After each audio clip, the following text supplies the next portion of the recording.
주의 은혜 가운데 평안하셨습니까? 우리 옆에 사람은 인사하면서 사랑합니다. 축복합니다. 한 주간 동안 주의 백성으로 사느라고 수고가 많으셨습니다. 제목이 있습니다. 같이 읽겠습니다. 거룩한 다시 할까요? 다시 하겠습니다. 시작. 거룩한 제사장이 되라. 아멘. 우린 지난주에 구원에 이르도록 하기 위해 신령한 젖은 말씀을 사모하라는 내용으로 함께 은혜를 나눴습니다. 오늘 본문은 거기에서 한 단계 더 나아가서 거룩한 삶에 대하여 강력하게 우리에게 요구해 주시는 말씀을 우리가 읽었습니다. 본문 말씀을 보면서 우리를 향한 하나님의 뜻이 무엇인지 알고 그렇게 행할 수 있는 힘이 공급되어지는 시간 되기를 바랍니다.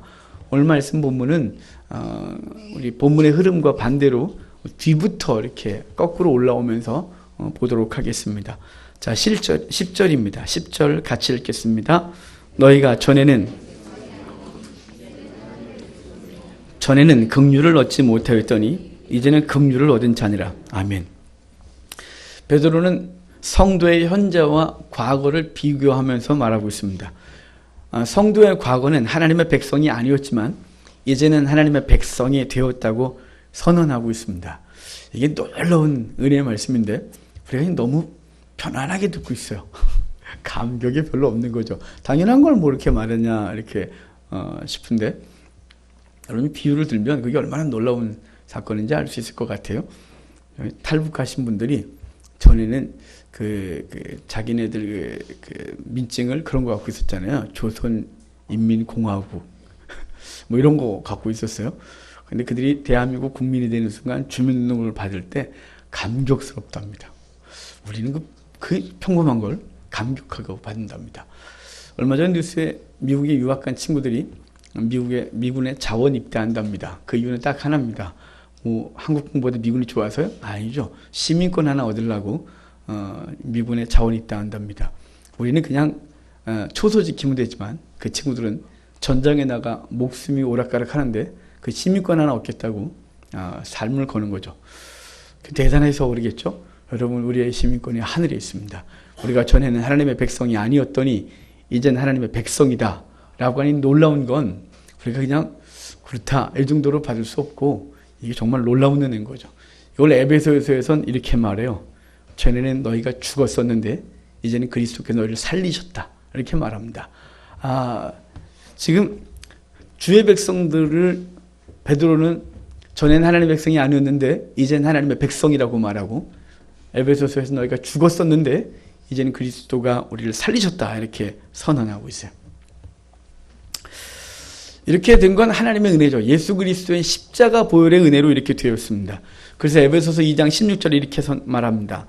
십자가로 이 둘을 한 몸으로 하나님과 화목하게 하려 하심이라 했고 그 다음 이어서는 이렇게 말해요. 이제부터 너희는 외인도 아니요 나그네도 아니요 오직 성도들과 동일한 시민이요 하나님의 권속이다 이렇게 말해줬습니다.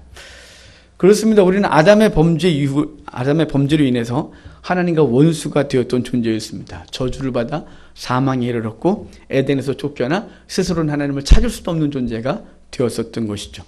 그러니까 이런 존재는 성경에서 몇 가지 말들도 많이 해줬는데 그 중에 몇 가지 좀 들어보면 그 야곱이 막내 아들을 낳게 될 때 그 아내 라헬이 아들을 낳다 죽어요. 나오면서 그 아들의 이름을 엄마 없이 자라야 되니까 이렇게 짓죠. 벤오니, 벤 아들이고 오니는 슬픔인데 슬픔의 아들 이렇게 이름을 줘요. 그때 야곱이 이렇게 소리 지릅니다. 아니라고 벤야민이라 하라고 오른손의 아들, 권능의 아들이 되는 것이죠. 바로 벤오니에서 우리가 벤야민 됐습니다. 엘리의 아들 홈리와 비느하스가 전쟁에 나갔다가 법궤 뺏기고 죽습니다. 비느하스가 죽고 그 아버지 엘리는 목이 부러져 죽고 그의 비느하스의 아내는 그날 아이를 낳다 죽습니다. 그럴 때 아들을 낳으면서 산파들이 축하해 주니까 아니라고 그러면서 그 아들의 이름을 이가봇이라고 했습니다. 하나님의 영광이 떠났다. 그러니까 우리의 상태가 베논이었고 이가봇이었습니다. 저주받아 이미 죽었었고 하나님의 백성이 아니었었습니다. 그런데 예수 그리스도의 십자가 은혜로 우리가 하나님의 아들 되었고 하나님의 권능의 자손 됐고 그리고 이가봇이 아니라 하나님의 영광이 임재한 하나님의 백성이 됐다는 사실입니다. 그런 우리들을 위해 예수님께서 십자가에 죽으신 거죠. 그 죽어주심으로 우리의 모든 죄가 사함받았고 그 결과 하나님과 화목하게 되었으며 그 효력이 잠깐이 아니고 몇 년도 아니고 영원히 주어졌다는 사실이에요. 그래서 그리스도의 십자가 은혜로 영원한 생명이 주어졌다 이렇게 말씀하고 있습니다. 그래서 그 뒤에 후반에 10절 후반에 이렇게 말하잖아요. 전에는 긍휼을 얻지 못하였더니 이제는 긍휼을 얻은 자니라 이렇게 말씀합니다. 긍휼히 여김을 입는다. 이걸 좀 편하게 말하면 불쌍히 여김을 받는다 이렇게 말씀드릴 수 있죠. 우리가 불쌍히 여김을 받느냐? 기분 나쁠 수 있다 이렇게 하죠. 날 동정하냐? 이렇게 할 수 있겠지만 여러분 우리 주님 앞에서 성도는 날마다 긍휼을 입어야 하고 불쌍히 여김을 입어야 합니다. 왜냐하면 저와 여러분이 연약하기 때문입니다. 자주 넘어지기 때문에 그렇습니다. 하나님의 긍휼하심이 과거에만 필요했던 게 아닙니다. 과거 내가 세상 가운데 있을 때 주께서 날 부르셔서 구원함을 얻어 영생을 얻은 그 순간에만 필요한 것이 아니라 오늘도 필요하고 내일도 필요하고 주님 나라 갈 때까지 그 은혜는 필요한 것입니다. 우리가 연약하기 때문에 그렇습니다. 우리는 현재도 미래도 연약할 것입니다. 그래서 하나님의 은혜가 날마다 주어져야 하는 것이죠. 그래서 하나님과 우리의 관계는 동등한 관계로 계약을 맺은 관계가 아닙니다. 동등한 관계로 책임과 의무를 동일하게 나눈 존재가 아니라 동등한 관계가 아니고 책임과 의무는 하나님만이 지시고 우리에게는 아무것도 없는 존재라는 사실이에요. 계약서를 쓸 때 양편이 다 도장을 찍어야 합니다. 그리고 양편이 동일한 의무, 동일한 책임을 지게 되어 있는 것이죠. 그런데 하나님께서 우리를 부르셔서 주의 백성 삼으실 땐 그 계약서가 불완전 계약서입니다. 왜냐하면 인간 편에서는 도장을 찍지를 못합니다. 왜냐하면 우리는 행할 수가 없기 때문에 그래요. 그 중요한 계약이 창세기에 등장합니다. 믿음의 조상 아브라함이 하나님과 계약을 맺을 때 창세기 15장을 보면 고기를 쪼개놓고 그 사이를 둘이 지나가야 계약이 체결되는데 하나님은 아브라함을 재우시고 하나님 당신이 혼자 지나갔습니다. 그것은 아브라함에게는 아무 책임도 아무 의무도 지우지 아니하시고 당신만이 전적인 책임을 주고 전적인 의무를 행하겠다고 선언하고 있는 것이죠. 왜 그랬을까요? 왜? 같이 지나가셔야 되죠. 왜냐하면 아브라함은 하나님과 계약을 하고 나도 지킬 힘도 없고 그리고 그에게 신실함이 없기 때문에 그렇습니다. 하나님만이 그 계약을 지킬 수 있는 전능한 힘이 있고 그리고 신실하심이 그분께만 있기 때문에 하나님과 우리 사이에는 동등한 관계로 책임과 의무를 나눈 것이 아니라 불공정한 관계로 그리고 책임과 의무를 하나님만 지시고 우리에게 누리는 관계가 됐다는 사실이에요. 어떤 사람들이 이렇게 말합니다. 은혜로 구원받았지만 삶으로 구원은 완성되어지고 만약에 삶이 온전치 못하면 지옥에 갈 수 있다고 말합니다. 여러분 성경은 그렇게 말한 적이 없습니다. 갈라디아서 3장 2절로 3절 이렇게 선언합니다. 내가 너희에게서 다만 이것을 알려 하노니 너희가 성령을 받은 것이 율법의 행위로냐 혹은 듣고 믿음으로냐 너희가 이같이 어리석으냐 성령으로 시작하였다가 이제는 육체로 마치려 하느냐. 그러니까 처음 믿음으로 구원받았고 그 구원의 완성도 믿음으로 되는 것이 율법으로 시작한 적도 없고 율법으로 완성되지 않는 것이죠. 육체로 시작한 적이 없고 성령으로 시작했고 그래서 성령으로 마무리하는 거예요. 그런데 이 말을 들으면서 오해할 수 있는 사람이 있을 것 같아서 높아심에 부연하여 말씀합니다. 우리에게는 하나님과 동등한 책임과 의무가 없고 율법의 행위로 구원받은 것이 아니라 믿음을 성령을 통한 믿음으로 구원받았지만 우리에게 주어진 거룩한 삶의 의무까지도 버리지는 않았다는 사실입니다. 그 거룩한 삶이 구원의 조건은 될 수 없으나 구원받은 자에게 당연히 따라야 될 삶의 방식이라 이 말이에요. 그것은 표예요. 거듭난 자에게 따르는 표, 그것은 거듭난 자에게 따르는 표는 거룩한 삶이 반드시 따르게 되어 있고 하나님과 관계 속에서 그분을 사랑하고 그분의 은혜를 깊이 느낀 만큼 그분을 사랑하는 만큼 당연히 따르는 건 거룩한 삶이라 이 말이에요. 마치 많이 탕감받은 자가 많이 살아가는 것처럼 하나님의 은혜를 많이 경험하고 그것을 깊이 고백하는 사람은 당연히 삶이 따르게 되어 있는 거예요. 그러니까 우리가 우리 자신을 돌아보면서 하나님 앞에 내 거룩한 삶이 요만큼밖에 없다. 그럼 난 그만큼밖에 사랑하지 않는 거예요. 그만큼밖에 은혜를 느끼지 못하는 거예요. 그 은혜가 어마어마하게 다가와서 정말 그 은혜 때문에 감당할 수 없는 은혜를 내가 받았다면 기꺼이 내 삶이 감당할 수 없는 삶의 자리까지 기꺼이 나아가고 세상 것을 기꺼이 포기하며 하나님 원하는 거룩한 삶을 살게 되는 것이에요. 어찌됐거나 우리의 구원은 하나님의 전적인 책임과 의무로 하나님께서 우리에게 주셨고 우리는 그 결과 하나님의 백성이 되는 자격을 얻었다는 사실을 기억하시기를 바랍니다. 이렇게 하나님의 긍휼하심을 입고 하나님의 백성이 된 사람들에 대하여 더 구체적으로 정체성을 설명해 주고 있는데 9절입니다. 자, 9절 같이 읽도록 하겠습니다. 그러나 너희는 택하신 족속이요 거룩한 나라요 그의 소유가 된 백성이니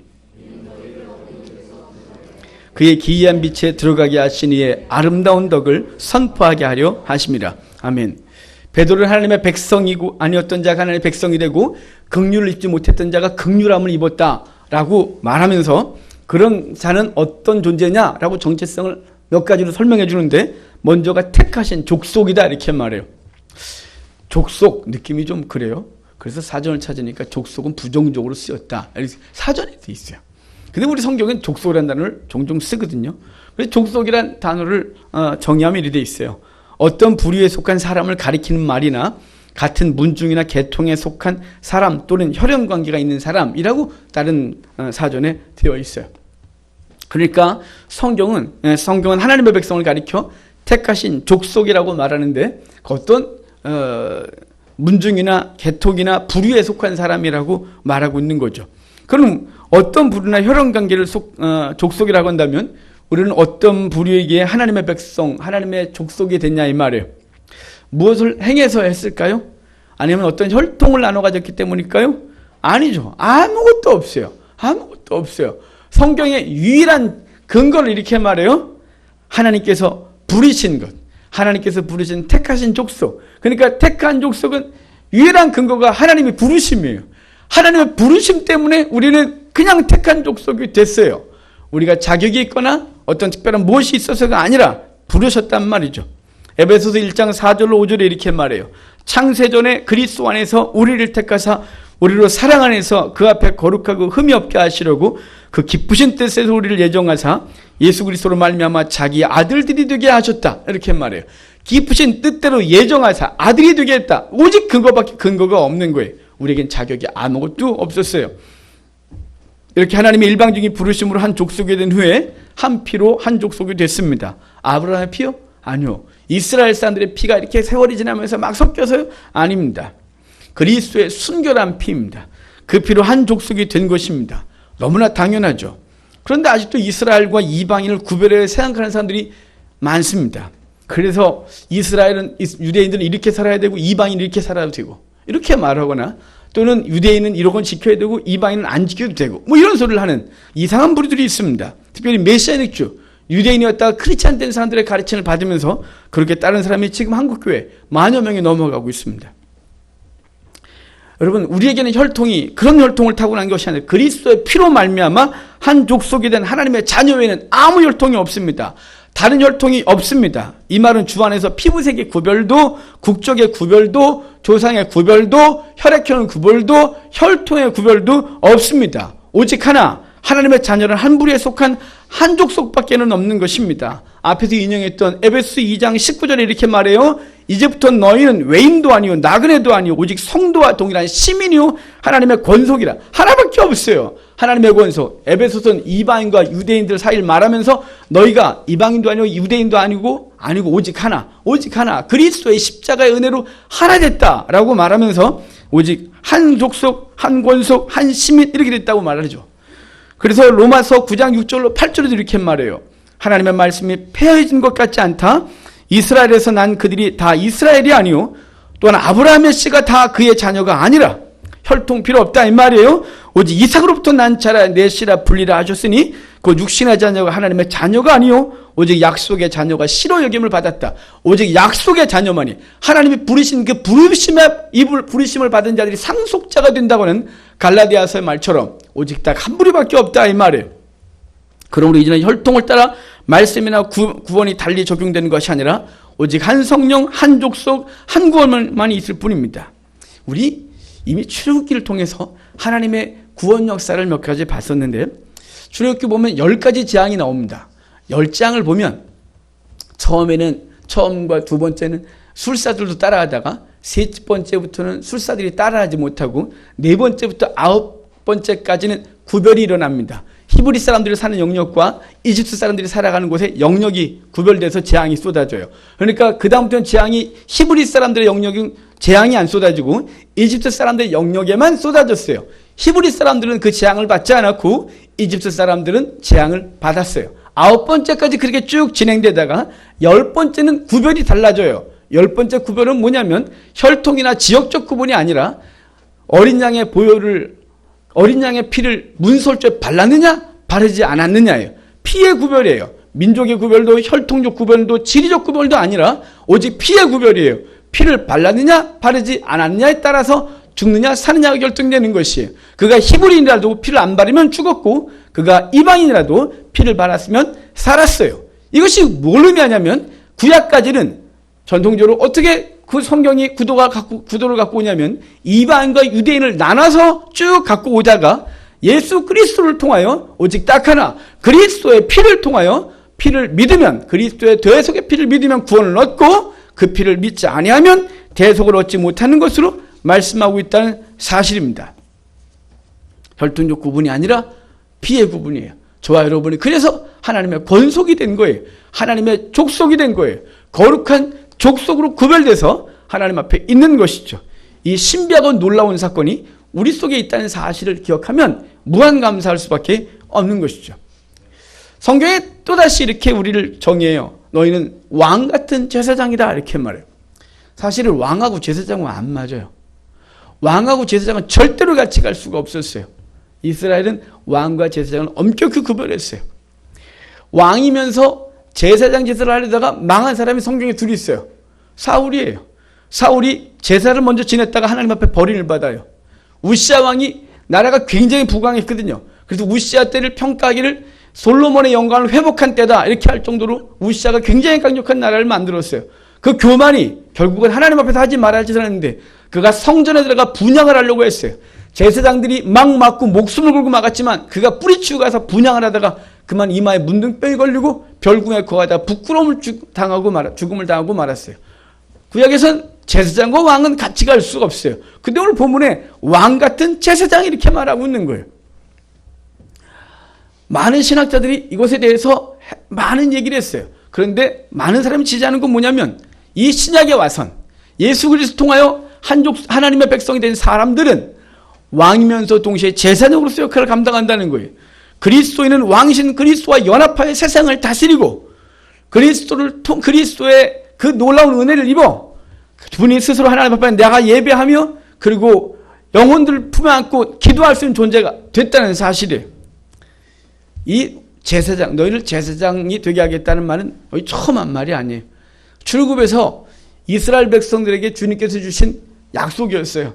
이스라엘 백성이 출애굽하고 시내산에 도착해서 그 19장부터 24장까지 율법을 받는 장면이 나오는데 시내산 아래에서 주님께서 그 아래에 있는 이스라엘 백성들과 언약을 하는 장면이 있어요. 그때 이렇게 말씀하셨어요. 너희가 다 내게 속하였나니 너희가 내 말을 잘 듣고 내 언약을 지키면 너희는 모든 민족 중에서 내 소유가 되겠고 너희가 내게 대해 제사장 나라가 되며 거룩한 백성이 되리라. 너는 이 말을 이스라엘 자손에게 전해라. 이렇게 말해요. 그러니까 너희는 내 소유, 내 제사장 나라, 거룩한 백성이 되겠다 그랬어요. 거기에 우리가 지금 아까 보고 있는 제사장 나라가 되어 있는 거예요. 제사장 나라가 되게 하겠다고 있어요.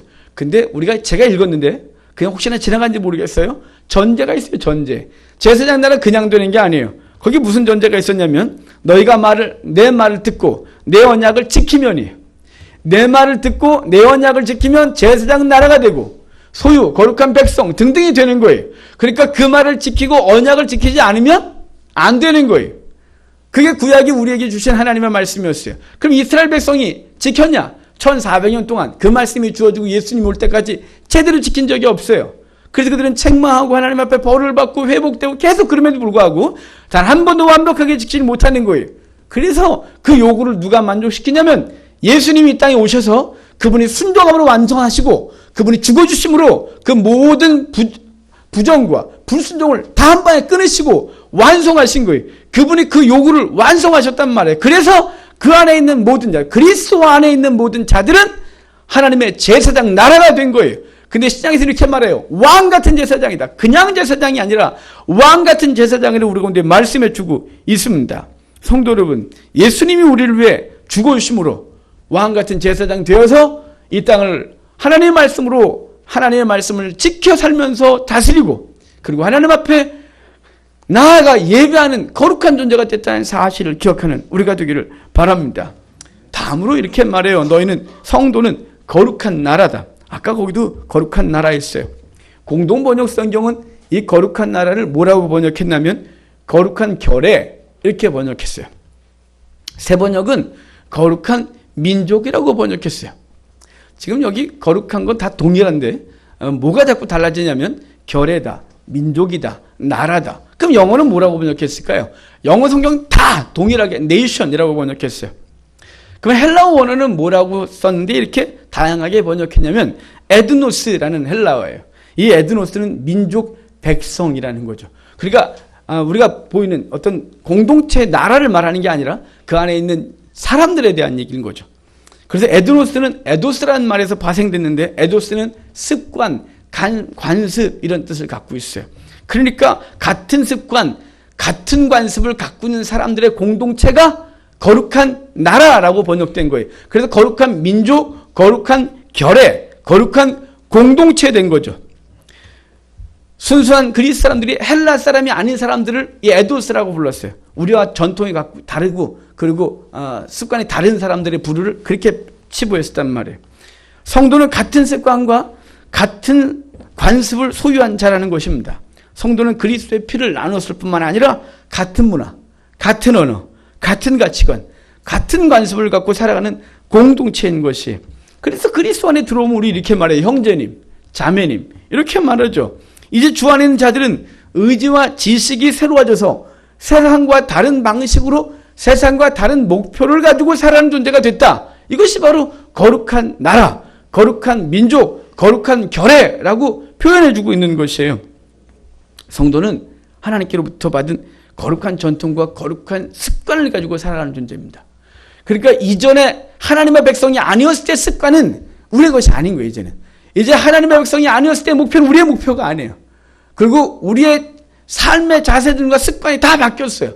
그리스도 안에서 완전히 바뀌어버렸어요. 그래서 칼빈은 예수 그리스도를 믿으면 두 가지가 바뀐대요. 하나는 의지, 하나는 지식이에요.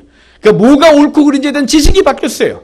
그리고 이제 의지가 세상을 향한 나가는 의지가 아니라 하나님이 원하시는 거룩한 삶을 추구하는 의지로 바뀌기 시작하고 그 의지가 점점점 강해지는 거예요. 그게 거룩한 족속, 거룩한 나라, 거룩한 민족이 되고 있는 겁니다. 성도 여러분, 이제 우리는 하나님의 나라의 백성의 삶을 살고 전하여 하나님의 나라를 건설하고 완성해야 할 사명이 있다는 사실을 기억하고 이 땅에서 살아가는 목적을 분명히 하시길 바랍니다.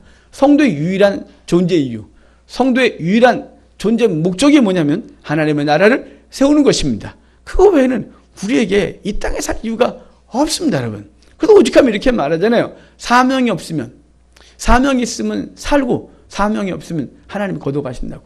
사명, 우린 성도는 사명인데 거룩한 백성이기 때문에, 거룩한 민족이기 때문에 그것을 추구하고 살아가는 존재가 된 거죠. 마지막으로 이렇게 말해요. 하나님의 소유다. 하나님의 소유. 여러분, 누구의 소유냐에 따라서 그 주인의 가치관을 따라 살아가는 것이죠. 어디 속히냐에 따라서 그 나라가 추구하는, 그 지도자가 추구하는 것을 따라갈 수밖에 없는 것이죠. 이제 우리는 하나님의 소유예요. 하나님의 소유는 하나님이 원하신 대로 살아가요. 특별히 소유란 말이 갖고 있는 건 뭐냐면 주도권이 내게 없다는 말이에요. 여러분이 주도권을, 인생의 주도권을 갖고 있는 존재가 아닙니다. 저도 마찬가지입니다. 할인교회가 제 소유다. 그럼 여러분 제 마음대로 해야셔야겠죠. 제가 근데 목사 소유 아닙니다. 그래서 목사 소유가 아니기 때문에 이거는 재선권을 목사가 행사하는 게 아닙니다. 그럼 우리 누구 소유냐? 하나님의 소유죠. 하나님의 소유. 그러면 이제 우리의 주도권을 누가 운영하시냐? 하나님이 갖고 계신 거죠. 우린 내 삶의 주도권을 내가 갖고 있는 게 아니에요. 이제 우린 종이에요. 그래서 이 주도권을 분명히 넘긴 것에 대한 성경 이야기가 두 번 있어요. 아주 잘하는 얘기. 모세와 여호수아가 하나님 앞에 섰을 때 신을 벗어라. 그래서 신을 벗어요. 이 신 벗으면 고대 때 노예가 되는 상징이에요. 그러니까 주인은 신을 신었고 노예는 신을 벗겼어요. 그러니까 이젠 모세도 여호수아도 이제 네 삶을 네가 주도하고 뭐 비전을 네가 만들어 놓고 막 가는 게 아니라 네 비전도 네 게 아니고 삶도 네 게 아니라 내 거야. 이젠 너는 내가 시키는 대로 사는 존재야. 라고 해서 소유권이 주께 완전히 이전된 것이에요. 우리가 이렇게 된 것은 하나님께서 그리스도의 피로 우리의 생명을 사셨기 때문입니다. 그래서 사도 바울은 이렇게 말해요. 내가 그리스도와 함께 십자가에 못 박혔나니 그런즉 이제는 내가 산 것이 아니요 오직 내 안에 그리스도께서 사신 것이라. 이제 내가 육체 가운데 사는 것은 나를 사랑하사 나를 위하여 자기 몸을 버리신 하나님의 아들을 믿는 믿음 안에서 사는 것이다. 이렇게 말해요. 이제 내가 사는 것이 내가 아니라 내 안에 그리스도께서 사신 것이다. 그래서 삶의 주도권이 내게 아니라 바로 주의 것이다. 이렇게 말하는 거예요. 우리의 삶은 우리 것이 아니에요. 우리는 히브리 노예처럼 자원하여 주인집 문설주에 귀를 갖다 대고 구멍을 뚫고 링하라는 거예요. 이걸 뚫린 귀 또는 자유종이라 그래요. 스스로 종이 된 거예요. 나는 이 집에서 영원히 종이 되겠다라고 한 거죠. 우리는 하나님의 성전에 그 귀를 갖다 대고 못을 박았어요. 우리 주님이 원하시는 삶을 살겠다고 작정한 자들이에요. 질질 끌려가거나 노예가 아니라 스스로 원해서 주도권을 주께 내어드리는 것이에요. 종이란 자세뿐만 아니라 하나님의 소유라는 것에 또 다른 의미가 있는데 그것은 그분이 당신의 종들을 반드시 책임져야 된다는 거예요. 하나님께서 책임지시는 거죠. 종의 복지, 종의 안전, 종의 생명, 종의 재산, 종의 모든 것들을 다 그분이 책임지는 거예요. 그러니까 하나님께 딱 맡기는 순간 진짜 편해지는 거예요. 왜 인생이 이렇게 힘드냐면요. 인생 자기가 막 끙끙거리고 살아서 그래요. 그렇다고 손 놓고 맹풀린 상태로 살아가냐. 그러지 않죠. 그런 사람은 아무도 없어요. 하나님 앞에 살되 인생의 주도권을 누가 갖고 있다고 믿는 거냐면 하나님이 모든 걸 책임지고 그분이 합력하여 손을 누르시며 반드시 당신의 백성을 책임지고 있고 하는 분명한 믿음을 갖고 살다면 삶의 길이 앞서 보이지 않지만 그냥 그 길을 평안으로 따라가는 거예요. 두려워하지 않는 거예요. 어차피 내 인생 내게 아니에요. 하나님 것일 거예요. 하나님이 당신의 종들은 책임지고 당신의 종들을 통해 하실 일을 하는 거예요. 우리가 그래서 하나님께 다 맡기면 진짜 편해져요. 책임을 뒤에서 딱 앞에 맡겨놓고 뒤에 따라가는 삶이 얼마나 쉬운 줄 아세요? 모세와 여호수아를 봐도 알아요. 여호수아가 모세 뒤에 있는 40년은 그의 불안함이 하나도 안 보여요. 그는 굉장히 담대해요. 근데 모세가 죽고 그가 주도권을 딱 그 민족을 이끌어갈 때 여호수아는 두려워 떨고요. 그래서 오죽하면 하나님과 백성들이 두려워하지 마소서 강하고 담대하소서 막 그러고 백성이 전쟁에 지고 나니까 간담이 녹아가고 이렇게 말해요. 차라리 우리가 요단강 건너지 않고 저 건너편 살았으면 좋을 뻔하였나이다. 우리가 진멸되게 생겨나는 막 이러는 거예요. 왜 그럴까요? 주도권을 완전히 내어맡기지 못하는 거예요. 줬다 뺐다 하면서 두려워 떠는 거예요. 하나님 우리에게 당신의 소유라고 말씀하셨어요. 그럼 그분이 우리가 비록 그분의 노예가 된다, 종이 된다는 게 좀 기분이 좀 그렇기도 하지만 여러분 하나님 선하신 주인 안에 종은 복된 것이죠. 그리고 그 책임은 주님이 지신다고 분명히 말씀하고 있는 거예요. 이렇게 놀라운 은혜를 입은 성도는 이제 10절 말씀에서 보았듯이 하나님의 긍휼을 입었고 입고 있고 계속 입는 것이에요. 그런데 하나님의 은혜 가운데 있지 않은 사람들은 버림받아 저주 가운데 있다고 선언하고 있어요. 자, 8절입니다. 그 앞절 같이 읽겠습니다. 또한 부딪히는 돌과 그들이 말씀을 순종하지 아니함으로 넘어지나니 이는 그들을 이렇게 정하신 것이라. 아멘. 성도가 어떤 존재인지 말하기 전에 8절에는 믿지 않는 자들에 대해서 말해주고 있는데 그들은 말씀에 순종하지 아니함으로 넘어지나니 이는 그들을 이렇게 정하신 것이라. 그러니까 그들이 말씀에 순종하지 않으면 넘어졌다 이렇게 말하는 거예요. 여기 말씀은 그리스도에 대한 말씀이죠. 그리스도에 대한 말씀을 증거했지만 그들이 듣지 아니함으로 그 말씀에 부딪혀서 넘어진 거예요. 그 말씀을 듣고 그냥 받아들이지 않았기 때문에 그는 꼬꾸라져서 거기서 사망 가운데 있게 되는 것이에요. 그런데 왜 그리스도가 그들에게 부딪히는 돌과 걸려 넘어지는 바위가 됐냐 이 말이에요. 유대인들에게나 이방인에게나 예수 그리스도의 대속을 받아들이기는 너무 이성적으로 맞지 않는 거예요. 여러분 그래서 복음을 전하다 보면 믿지 않는 사람이 이렇게 말해요. 용서 다 했다고? 아니 뭐 어떻게 다 용서했는데 가만히 용서가 됐네요. 나 아무것도 안 했는데 뭔가를 해야 될 것 같대요. 앞으로 지을 때는 용서받았다면 그게 더 이상하대요. 아니 막 살아도 되냐요. 하나님의 진리를 어떻게 설명할지 막 설명을 다 그래도 하나님의 마음을 알 방법이 없는 사람들은 아예 말도 안 돼. 떠나는 거예요. 하지만 성령께서 그 마음에 그 거치는 돌을 딱 제하는 순간 그 속에 진리가 들어가 영원한 생명이 그 속에 있고 예수 그리스도의 대속의 은혜가 확 믿어지는 거예요. 그래서 그 다음부터는 어떻게 하냐? 그리스도의 대속의 은혜에 감격해서 주님 때문에 살게 되는 거예요. 주님을 위하여 살게 되는 존재가 되는 것이죠. 거치는 돌이 됐어요 그들에겐. 그래서 사도 바울은 유대인과 헬라 사람들이 왜 예수님을 받아들이지 않느냐 이것에 대해서 고린도전서 1장 22절로 23절에 이렇게 말해줬어요. 유대인은 표적을 구하고 헬라인은 지혜를 찾으나 우리는 십자가 못 박힌 그리스도를 전하니 유대인은 거리끼는 것이요 이방인에게는 미련한 것이다. 그래서 그들이 믿지 않는다 이렇게 말하는 거예요. 그래서 믿음은 하나님의 은혜의 선물이에요. 하나님이 택하심을 따라 백성이 됐을 뿐이에요. 우리가 뭘 해서도 안 해요. 내가 믿어보리라 이런 것도 안 해요. 그분이 택해서 믿어졌기 때문에 그분의 긍휼이 끊임없이 우리 가운데 있고 우리는 생명을 얻은 존재가 된 것이죠. 그들에게 거칠은 반석이 됐다고 했는데 여기 다니엘서 2장에 느부갓네살의 꿈을 보면 아주 더 강력한 얘기를 해요. 느부갓네살이 꿈을 꿨는데 우리가 잘 알듯이 머리는 금이고 가슴은 은이고 허리는 동이고 양 다리는 쇠예요. 그리고 발과 발가락은 흙과 철이 섞여 있는 이런 것이었어요. 근데 갑자기 공중에 뜨인 돌이 딱 오더니 다 부셔버리는 꿈을 꿨고 다니엘이 그걸 해석해 주죠. 여기 뜨인 돌이 온 건 바로 그리스도라고 하는데 그리스도가 당신에게 부딪히는 모든 것들에 대해 부셔버리는 거예요. 그것이 철이든 흙이든 동이든 또는 은이든 금이든 상관없어요. 그 세상의 모든 우상과 세상의 가치관들은 그리스도와 충돌하는 순간 다 부서지는 것이 그리스도의 복음은 그래서 살리기도 하고 죽이기도 해요. 그 말씀이 증거됐을 때 받아들이면 생명이고 그것을 받아들이지 아니하면 그것이 심판의 근거로 돼 그 돌이 다 부셔버리듯이 그 삶을 부시게 되는 것이죠. 이렇게 부딪혔던 우리를 주님의 십자가로 살리셔서 하나님의 생명 가운데 인도했다는 사실을 우리가 오늘 본문에서 보고 있습니다. 저는 마지막 부분 더 읽어야 되겠죠. 4절부터 7절까지 이 부분 읽고 말씀을 정리하겠습니다. 4절부터 7절 같이 읽겠습니다. 사람에게는 버림받았으나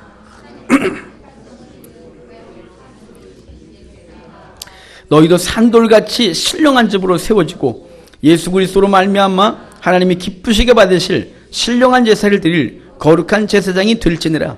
성경에 기록되어 있으되 보라 내가 택한 보배로운 모퉁이 돌을 시온에 두노니 그를 믿는 자는 부끄러움을 당하지 아니하리라 하였으니 그러므로 믿는 너희에게는 보배이나 믿지 않는 자에게는 건축자들이 버린 그 모퉁이의 머릿돌이 되고 아멘.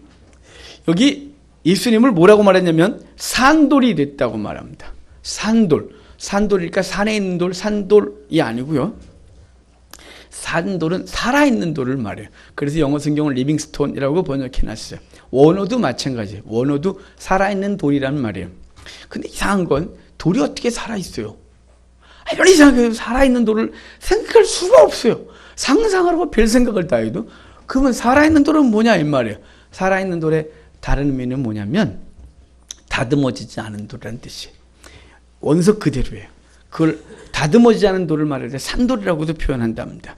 그러니까 예수 그리스도가 살아있는 돌, 리빙스톤이었으면서 그분은 우리에게 모퉁이 돌에서 계속해서 생명을 생산하고 그리고 성전이 되어가게 하시는 기초돌이 되셨는데 그런데 그분이 거치는 반석 그리고 부딪히는 돌라고 말했던 것처럼 지금 그 유대인들이나 이방인에게는 사람의 기준으로 다듬어지지 않은 그 돌을 받아들일 수가 없어서 결국은 그분은 부딪힌 에게는 사망을 그리고 그분을 받아들인 자에게는 생명을 주는 존재가 된 것이죠. 이 돌을 그 다음에 뭐라는 모퉁이 돌이 되게 했다 그래요. 성전 모퉁이의 돌이 되게 하신 거예요. 에베소 2장 21절로 22절에 이렇게 말해요. 그의 안에서 건물마다 서로 연결하여 주 안에 성전이 되어가고 너희도 성령 안에서 하나님의 거하실 처소가 되기 위하여 그리스도 예수 안에서 함께 지어져 가느니라 이렇게 말합니다. 그러니까 이렇게 성전이 완성되는데 이 완성되어 가는 과정 가운데 뭐가 필요하냐면 영혼들이 계속 필요로 되는 거죠. 그럼 벽돌 하나 가고 건물이 되겠습니까? 모퉁이 돌 하나 벽돌 2개. 건물은 안 되죠. 모퉁이 돌 하나 벽돌 수십 개, 수백 개, 수천 개, 수만 개 되어야겠죠. 영혼들을 끊임없이 주께서 건지시고 그 영혼들의 공동체를 성전이라고 했습니다. 그래서 하늘로부터 내려오는 새로운 성전을 그리스도의 신부, 교회, 성도의 공동체라고 분명히 말씀하고 있어요. 그러니까 이게 우리가 하나님 앞에서 이 놀라운 일들을 공동체에 속한 존재가 된 거죠. 5절 후반에 이렇게 말해요. 하나님이 기쁘게 받으실 신령한 제사를 드릴 거룩한 제사장이 되라. 그러니까 너희가 하나님 앞에서 거룩한 성전 됐는데 그럼 어떻게 되냐? 하나님이 기쁘시게 받으실 신령한 제사를 드리는 거룩한 제사장이 되라고 하는 거예요. 신령한 제사 뭘까요? 신령하다니까 뭔가 좀 신령해야 될 것 같은 느낌이 이렇게 있어요. 신령한 제사는 뭐냐면 하나님 앞에 삶의 예배, 고백이 있는 예배로 드리는 거예요. 예배를 드리는 행위 내면에 있는 진실한 고백이 전제된 것이에요. 그 삶의 고백의 결과물을 가지고 나와서 주 앞에 예배 드리는 것이 신령한 예배예요. 여러분 예배 오늘 나오면서 마음을 다 준비하셨죠? 오늘 예배 드리는 날이야. 아침에 알람 맞춰놓고 깨서 그리고 씻고 복장을 갖추고 예물을 준비하고 성경책을 챙기고 시간을 맞춰서 주 앞에 나오고 예배하고 하나님을 기쁘게 하는 예배를 드리겠다 이런 마음으로 나오셨죠. 이래 신령한 예배를 드리는 아주 기초죠. 기초. 그러면 신령한 예배 더 중요한 게 뭐냐면 삶의 예배 드리는 거예요. 일주일 동안 온갖 죄 짓다가 먼지 쌓인 성경책을 툭툭 털고 성경 딱 끼고 하고 예배를 드리는 이 자세가 아니라 하나님 앞에 마음을 다하여 준비하고 일주일의 삶의 고백이 거기에 꽉 채워져서 그걸 가슴에 끌어안고 드리는 예배예요. 그게 신령한 예배예요.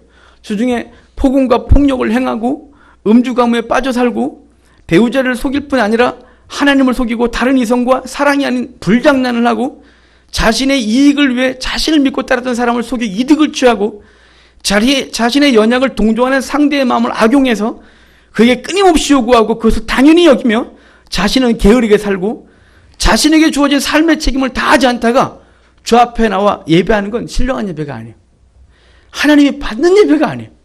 그것은 교회 마당만 밟는 거예요. 이사야 선지자는 이렇게 말했어요. 성의와 아울러 악을 행하는 것을 내가 견디지 못하겠다. 여기선 내가는 선지자가 아니라 하나님이에요. 성의와 아울러 악을 행하는 것. 그러니까 하나님 앞에서 정말 그러니까 이걸 견디지 못하는 건 느글거려 죽겠다고 말해요. 말라기서는 이렇게 말했어요. 차라리 성전문 좀 닫는 자가 있었으면 좋겠다. 이렇게 말했어요. 왜일까요? 신령한 예배가 없었기 때문에 그래요. 형식적인 예배, 그냥 한번 나가 예배를 때우고 오는 거예요. 오늘 안 나가면 분명히 목사한테 전화 올 거고, 안 나가면 찝찝하고, 예배 좀 드려야 될 것 같고, 그래야 복 받을 것 같고, 이거 신령한 예배가 아니에요. 그냥 때우는 거죠. 때우는 거. 한번 나갔다 오는 거예요. 신령한 예배는 고백이 있고 삶이 있고 준비되어져서 하나님이 기뻐 받으실 수 있도록 우리의 마음을 다 추스러 드려야 되는 거예요. 그러기 위해 우리는 예배에 힘써야 되는 것이죠. 예배가 기본이 되고 삶이 기본이 되고 그런 사람이 하나님 받으시는 사람 된다는 말이죠. 이렇게 바르지 않은 예배를 드리는 건 복음커녕 도리어 하나님의 징계를 받을까 두렵습니다.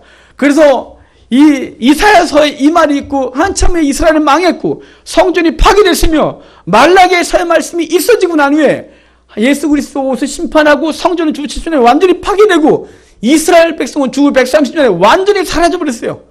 전 세계로 터지고 그 땅을 이스라엘이 아니고 유다도 아니고 팔레스타인이라고 하는 치욕적 이름으로 불러줘서 지금까지 주어지고 있는 거예요. 여러분 하나님 앞에서 바르게 하셔야 됩니다. 그분이 사랑이시고 그분이 긍휼이 많으시지만 여러분 당신의 자녀를 향하여 교육하시면 절대로 게을리하지 않는 분이십니다. 여러분 우리의 자녀가 만약에 이렇게 살면 여러분 그냥 있으시겠습니까? 한마디 하시든지 불러놓고 닦으면 혼나든지 회초를 들든지 그 자녀가 죄짓고 있는 것을 다 뺏어서 다시는 그 죄 가운데 못 가게 하든지 하지 않겠습니까? 여러분 제가 이렇게 오늘 이 말씀을 어제 준비하면서 너무 센데 하나님 말 좀 다시 다듬고 싶었어요. 그런데 하나님 앞에 제가 뭐가 두렵냐면 이 말 안 하다가 우리 성도 중에 무너지면 그 책임을 제가 져야 되는 것 아니겠습니까? 이 말을 듣고 만약에 상처받아 하나님 나는 왜 하나님께 못 다니겠다. 그래도 괜찮습니다. 왜냐하면 나가라는 뜻 아니고 오해하지 마십시오. 왜냐하면 하나님이 그 백성을 향하여 계획하시고 고치시고 회복시키시는 것은 하나님이 그 백성을 향하여 말하고 싶은 것이기 때문에 어제 두렵고 떨림으로 이 문장을 정했습니다. 이 문장을 말하면서 너무 무서웠습니다. 혹시나 상처받을까? 지난주에도 셌다는데 그 지난주에도 셌다는데 이번 주엔 더 세게 나가면 어쩔까 싶었습니다. 하지만 하나님 앞에서 네 책임져라. 내가 지금 너희 하리교회 성도 중에 하나님 앞에 지금 부끄럽게 행하는 자가 있음을 너무 강조해 주셔서 우리 하리교회는 지금 온전치 않습니다. 여러분 누군가가 그랬으면 우리 하리교회는 일당백이라고. 아니요, 일당백 아닙니다. 우리 하나님교회는 지금 무너져 있고 하나님 앞에 바르지 않고 예배의 기본도 잘 안 됐고 삶의 기본도 안 돼 있고 하나님 앞에서 자신이 어디서부터 손을 대는지 모를 정도로 다 무너져 있어서 제가 요새 매일 탄식하는 게 뭔지 아십니까? 우리 집사람하고. 난 왜 이렇게 목회를 못하지? 난 왜 이렇게 영혼을 하나 제대로 못 키우지? 난 여기저기 다니면서 성경 가르친다고 떠들고 다니고, 사람들은 나한테 목사님 성경 정말 잘 가르쳐요. 목사님 최고라고 하는데, 나는 정작 우리 교회 성도들한테는 제대로 가르치는 게 하나도 없다는 이 불안함이 하나님 앞에서 대체 어떻게 해야 될지 모르겠어요. 어디서부터 손을 대서 어디서부터 가르쳐야 하나님 앞에서 우리 성도는 빠르게 될까가 하나님 앞에서 너무 두렵고 슬프고 아프고, 이 책임을 대체 어떻게 져야 되는지 모르겠어요. 여러분, 하나님 앞에서 무너지지 마십시오. 듣고 깨닫고 하나님 앞에 지금 바르지 않는 것이 있다면, 마음이 괴롭고 힘들다면 하나님 용기 주십시오라고 기도하십시오. 거기서 벗어나게 해주십시오. 기도하십시오. 바르지 않은 삶에서 내가 깨달았다면 돌이켜서 거룩한 백성, 선택한 족속, 왕같은 제사장, 하나님의 소유답게 살게 하옵소서. 이렇게 기도하는 우리가 되기를 정말로 간절히 바랍니다. 이렇게 하나님이 우리를 부르셨어요. 그래서 이 부르시고 복 주셔서 우리 가운데 많은 복을 주셨는데, 이 복은 세상을 치부하고 세상 것 가운데 깔고 앉아 누리고 죄 가운데 있더라고 주신 것이 아니라, 하나님의 거룩한 백성으로서 어떻게 살아야 되는 분명한 비전을 주고 주신 것이에요. 신령한 제사는 하나님의 아름다운 덕을 선포하라고 이미 우리 9절에서 말했어요. 9절에 그랬잖아요. 이는 너희를 어두운 데서 불러내어 그의 기이한 빛에 들어가게 하신 이의 아름다운 덕을 선포하게 하려 하심이라고. 아름다운 덕을 어떻게 선포할 거예요? 세치어로요. 삶이 없이 세치어를 움직이는 순간 세상 사람들은 우리를 혐오스러워합니다. 목사가 바르지 않은 삶을 살면서 세상 가운데 빠른 삶을 얘기하면 세상 사람들은 니부터 살아 이렇게 말할 것입니다. 하나님은 우리에게 요구하신 게 뭐냐면, 거룩한 백성 되게 하고 이 복을 주신 이유는 어두운 데서 불러내어 그의 기이한 빛에 들어가게 하신 그 하나님의 아름다운 덕을 선포하게 하려 하심이라 이렇게 말했어요. 이 선포를 어떻게 하냐? 끊임없이 말하지만 거룩한 삶으로 하는 것입니다. 거룩한 제사장이 되어서 거룩한 행실로 거룩한 복음을 증거하고, 그래서 그걸 들은 이들마다 우리를 도와요. 제사장을 통하여 하나님께 나아가듯이 우리를 도와요 영혼으로 주께 나아가도록 해야 되는 것입니다. 사도 바울은 에베소서 4장 11절로 12절에 이렇게 말해요. 그가 어떤 사람은 사도로, 어떤 사람은 선자로, 어떤 사람은 복음 전하는 자로, 어떤 사람은 목사와 교사로 삼으셨으니 이런 성도를 온전하게 하여 봉사일을 하게 하며 그리스도의 몸을 세우려 하심이라. 그리스도의 몸을 세우려 하심이래요. 할인교회 세우는 거예요? 아니요. 할인교회 세우는 게 다가 아니에요. 할인교회, 할인이라는 이름 없어져도 되고 할인교회라는 게 없어져도 돼요. 뭐가 세워져야 돼요? 그리스도의 몸. 우리의 머리이신 그리스도, 그의 몸인 교회. 이 교회는 이 조그만 교회 말고요, 이 땅의 모든 주의 백성들의 공동체, 하나님의 나라를 세워야 되는 이것을 세우려고 주께서 우리를 세우셨다고 말하는 거예요. 그냥 복받고 깔고 앉아 살고 그냥 그렇게 살다 죽으라가 아니라 목적이 분명히 있는 것이. 에베소서 5장 8절에 이렇게 말해요. 너희가 전에는 어두움이더니 이제는 주 안에서 빛이라. 빛의 자녀처럼 행하라고 분명히 말해준 거죠. 이렇게 살기 위해서 에베소서는 그 뒤에 중요한 얘기를 해줘요. 에베소 5장 18절에 이렇게 말해요. 술 취하지 말아야는 방탕한 것이니 오직 성령의 충만을 받으라. 중요한 게 뭐예요? 성령의 충만을 받으라예요. 이 충만은 뭐냐면, 충만해지면 그 통제 가운데 있는 거예요. 술 취하면 술의 통제 가운데 있어요. 마귀에 취하면 마귀의 통제 가운데 있어요. 재물에 취하면 재물의 통제 가운데 있어요. 세상에 취하면 세상의 통제 가운데 있어요. 쾌락에 취하면 쾌락의 통제 가운데 있어요. 음란한 것에 빠지면 음란한 것의 통제 가운데 있어요. 내 삶이 온통 그곳에 있는 거예요. 그래서 에베소서의 사도 바울은 이렇게 말하는 거예요. 오직 성령의 충만을 받으라. 그것의 충만을 받으면 그분의 통제 가운데 있게 되는 거예요. 성령의 통제 가운데 있어서 우리의 생각과 말과 행동이 주님이 원하신 걸 행하는 거예요. 성령의 통제를 받으려면 어떻게 될까요? 골로새서 동일한 성경을 썼던, 동일한 시대에 썼던 쌍둥이 서시는 골로새서의 사도 바울은 이렇게 말해요. 3장 10절에 말씀의 충만함을 입으라고. 말씀을 충만하게 채우면 성령의 통제 가운데 있게 되고, 성령의 통제 가운데 있게 되면 거룩한 삶이 드러나게 되고, 거룩한 삶이 드러나면 하나님의 아름다운 덕이 세상에 선포되는 것입니다. 요한일서는 이렇게 말해요. 하나님이 세상은 뭘로 이기냐? 형제 사랑으로. 형제 사랑은 뭐냐? 하나님과 관계 속에 있는 그것이 빛 가운데 가게 되는데 그것은 형제 사랑으로 드러난다고 말하는 거예요. 형제 사랑, 우리 본문으로 하면 하나님의 아름다운 덕을 삶으로 드러내라고 말하는 거죠. 저와 여러분이, 우리 탄식하잖아요. 한국교회가 무너져가고 있다고. 우리 아이들의 세대 한국교회 무너질 것이 너무 무섭고 미안하고 죄책감이 든다고. 우리 선진들에게는 풍요롭고 풍성한 한국교회를 물려받았어요. 지금 우리 한국교회는 우리 아이들, 지금 중고등부 아이들, 유초등부 아이들에게 물려준 한국교회를 상상해 보셨습니까? 전 그걸 상상하면 날마다 웁니다. 어떻게 하면 좋을지 모르겠습니다. 어디서부터 손을 대는지 모르겠습니다. 여러분, 그렇게 하기 위해선 다른 게 아니라, 아무리 세상에 외친다고 바뀌는 게 아니라, 주의 백성이 주의 백성답게 살면 그 중에서 조금씩 바뀌는 것입니다. 비록 반딧불이가 작지만 반딧불이가 모이면 등불이 되고, 등불이 되면 책을 읽는 것이죠. 여러분, 우리의 삶이 조그만 빛밖에 되지 않습니다. 우리가 우리의 구석에서 삶을 아무리 열심히 산다고 누가 알아주지도 않습니다. 하지만 그렇게 사는 사람이 1명, 2명, 3명, 100명, 1000명이 되면 무너지는 한국교회는 반드시 설 것입니다. 반드시 하나님의 나라를 세우는 우리가 될 줄로 믿고, 오늘 우리에게 주신 강력한 삶에 대한 요구, 제사장이 되라고, 거룩한 제사장이 되라고 하신 말씀을 기억하셔서 거룩한 백성답게 사는 우리가 되기를 바라요. 로마서 12장 1절 이렇게 선언해요. 우리에게 요구해요. 너희의 몸을 하나님이 기뻐하는 거룩한 산 제물로 드리라. 이는 너희가 드릴 영적 예배다, 이렇게 말했어요. 영적 예배, 그건 삶의 예배를 말씀했음을 기억하고, 저 여러분들이 하나님이 우리를 이렇게 놀라운 은혜를 주신, 하나님의 백성 되게 하신 이 은혜를 잊지 말고 하나님의 사는 우리가 되기를 바라요. 되는 대로 살다가 부끄러운 삶으로 생을 마감하는 자들이 아니라 말씀대로 살아 짧은 인생이지만 의미 있게 살고 우리의 인생을 통하여 하나님의 나라에 도래라도 하나 세워놓고, 그리고 주 앞에 서는, 그래서 주 앞에 섰을 때 기쁨으로 주의 품에 안기는 우리가 되기를 주의 이름으로 축복합니다. 하나님이 부르신 나를 인지하지 않고 내 생애가 영원할 거라고 생각하는 순간, 아모스가 지적했던 재앙이 멀다, 재앙이 내게서 멀다 라고 해서 요새도 환난을 기억하지 않는 어리석은 우리가 살게 될 것입니다. 우리에게 있어서 개인적 종말이나 우주적 종말은 멀지 않습니다. 어느 날 주께서 부르십니다. 그때 생각 없이 살다가 갑자기 당하지 마시고 하나님 앞에서 우리 열심으로 삽시다. 우리에게 주어진 시간 허비하지 맙시다. 우리에게 주어진 시간은 하나님의 나라를 세우라고 주셨습니다. 하나님의 나라를 세우라고. 그거 세우다가 주께서 부르신 날 가야 할 것입니다.